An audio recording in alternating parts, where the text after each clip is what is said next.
Fir-raba' jum tas-summit tal-Kunsill Ewropew komplew id-diskussjonijiet f'livelli ta' gruppi kif bdiet tikber it-tama li dan is-summit jista' jintemm bi ftehim dwar il-Fond ta' Rkupru Ekonomiku mill-COVID-19 u anke dwar il-Baġit Ewropew għas-7 snin li ġejjin. Iktar kmieni r-rawn ta' diskussjonijiet mal-mejda tal-Kunsill Ewropew li nbdew waqt iċ-ċena tal-ħadd fil-għaxija waqfu għal konsultazzjonijiet meta l-arloġġ qabeż nofs il-lejl. Dawn komplew għal ftit ħin fil-plenarja tal-Kunsill għal ħabta tal-5 ta' filgħodu meta l-mexxejja rtiraw sabiex jikkunsidraw u jikkonsultaw dwar l-aħħar proposta imresqa mill-President tal-Kunsill Ewropew Charles Michel.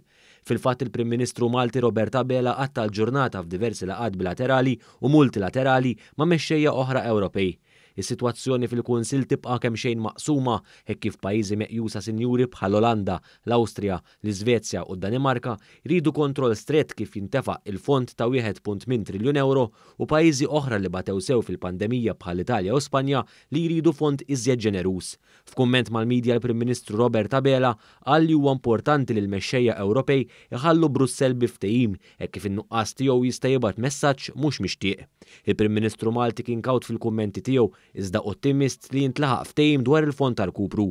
Fil-waqt li kompla jafas fuq il-pożizzjoni Maltija li jintlaħaq l-iżjed ftehim ġust, Dr. Abela semma l-importanza li l-ftehim finali jgħin pajjiżi oħra jirkupraw hekk kif din ikollha impatt tajjeb fuq pajjiżna.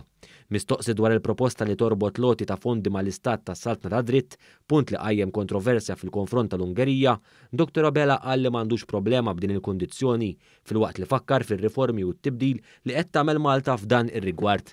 Il-mexxejja Ewropej kienu mistennija jiltaqgħu bħala grupp sħiħ għal ħabta tas-6 ta' filgħaxija sabiex jippruvaw jisblokkaw is-sitwazzjoni. Summits li jtulu daqshekk huma rarissimi.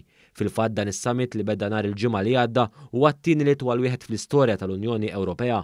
Bl-itwal wieħed kien dak li wassal għal Trattat ta' Nizza fis-sena 2000.